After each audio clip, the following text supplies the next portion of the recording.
Здравейте, аз съм Дани. Броени часове преди началото на Олимпийските игри в Лондон намерих това приложение, което е създадено от Samsung и то ще ви позволи да изпратите истински пощенски картички до хората, които обичате. Какво е необходимо да направите? Заредете Facebook страницата, сложете след .com надясно и там попълнете Samsung Mobile. Изчакате да се зареди. Харесайте страницата и оттам изберете тук този бутон Send a Postcard. Ще се зареди приложение. Ако ви поиска права за достъп, съгласете се с тях и му дайте такива, след което натиснете този син бутон Create a Postcard. Има предефинирани снимки, от които може да изберете. Това са забележителности в Лондон, хора, които се забавляват на някои от представленията в Лондон.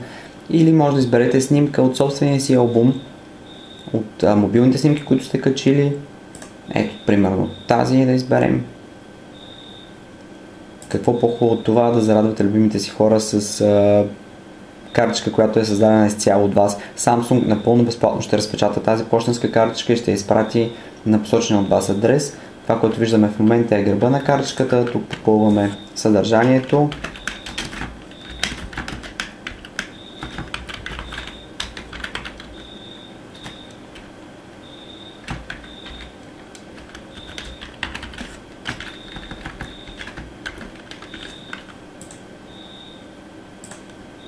В поленцето First Name си въвеждате името на човека, на когото желаете да изпратите картичката.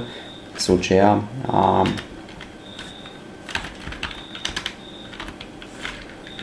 една приятелка, избирам нея. Автоматично приложението попълва и фамилията.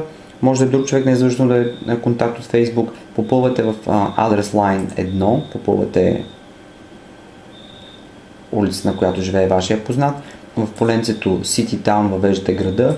В полето Country State избирате отново града. И в полето пощенски код въвеждате самия пощенски код на населеното място. По-долу избирате държава, в която живее човека, на който искате да изпратите картичката. Всичко е много просто, наистина невероятно лесно. След което трябва да натиснете бутона Next и да изпратите картичката. Картичките ще бъдат изпращани от Великобритания, Германия и Австралия, както и Съединени американски щати. Ако хората, на които изпращате картичките, живеят там, те ще ги получат за около 3 дни.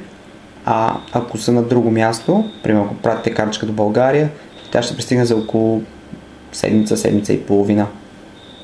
Това е. Благодаря ви, че отделихте време да гледате това видео. Хубав и успешен ден!